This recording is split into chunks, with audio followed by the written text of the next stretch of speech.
Be ready. Start. Democracy signifies the rule of the people, and if it means anything, it means equality, not merely the equality at election time in the sense of each person possessing a vote, whether you are rich or poor, high or low, but also social and economic equality. Of course, democracy does not imply that all men are equal. Such equality just cannot come about because there are numerous differences between man and man, physical as well as mental, as a result of which some men are stronger in physique and intellect than others. There are also moral inequalities by which some people are able to observe high moral standards in their life and daily conduct, while others remain basically dishonest and of low morals. Democracy does not seek to bring about equality among the numbers of the various groups who will continue to follow their own convictions and pursue their own lifestyle. But democracy does mean that everyone will have an equal chance or development, that there will be no exploitation of one group by another. The millenary and the pauper will both exist in a democratic setup, but both will have more or less equal political rights and equality of opportunity, with each individual free to go as far as he can. Mr. Jawaharlal Nehru said, however, that no democracy can exist for long in the midst of want, poverty, and inequality. This sometimes does not prove to be true. For instance, there is stark poverty in India and some other countries, but these countries cannot be described as undemocratic on that account. There are glaring economic inequalities in the USA, but that country, though capitalistic, continues to be a democracy. Essentially, democracy is a scheme of values and moral standards in life. Whether a person is democratic or not depends for the most part on how he acts and thinks as an individual or as a member of a group. Democracy also implies discipline, not mob rule.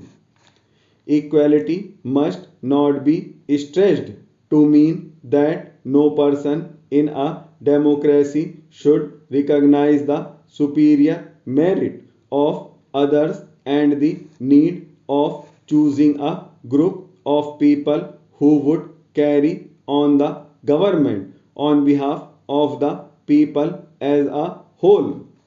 This small number of people are not supposed to impose their will on the rest. They merely act on their behalf like trustees. This brings in the leadership principle in a democracy.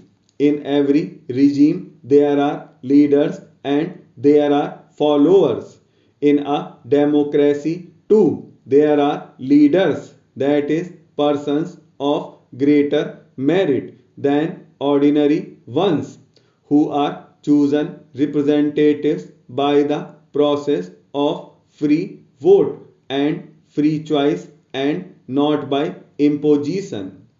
These leaders or spokesmen act on the people's behalf and hold office only so long as they continue to command the confidence of the people generally.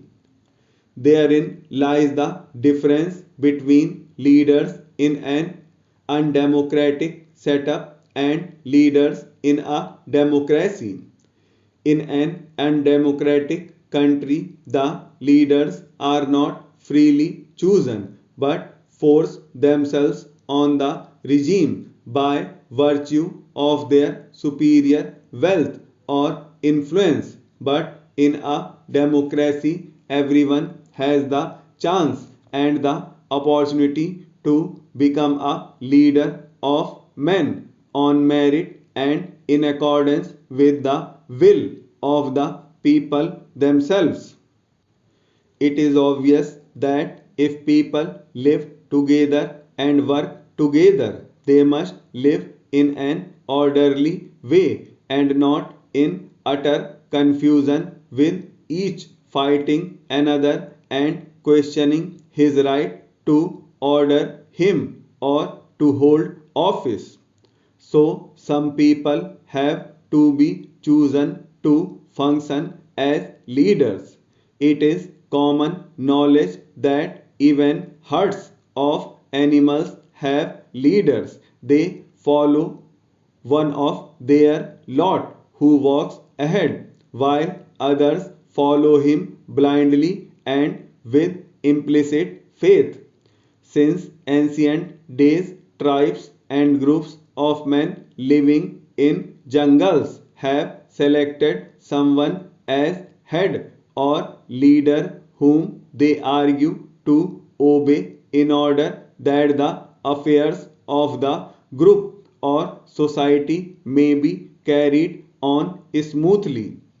In old days, of course, physical strength mattered most since a great deal of fighting had to be done and there was no such thing as rational argument, discussion, debate, or attempts to convince others by reasoning out things.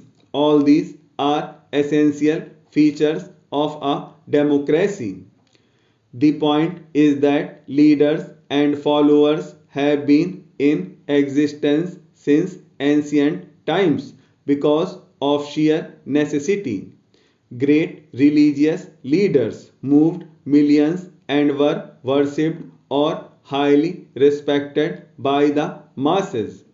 There were military leaders and conquerors in the past who dominated the rest of their countrymen and remained as leaders as long as their strength and influence lasted, sometimes for long periods, sometimes for short durations.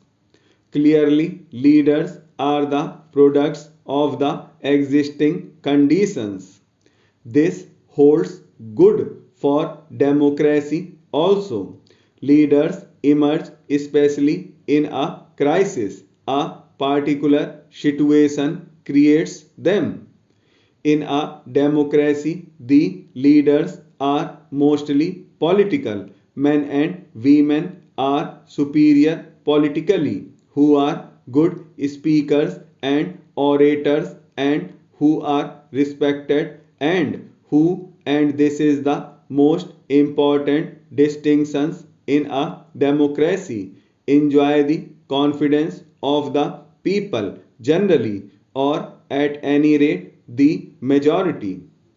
So the majority party leaders are the ones who carry the day, and as long as the majority support is behind them, they hold office and wield power on behalf of the people.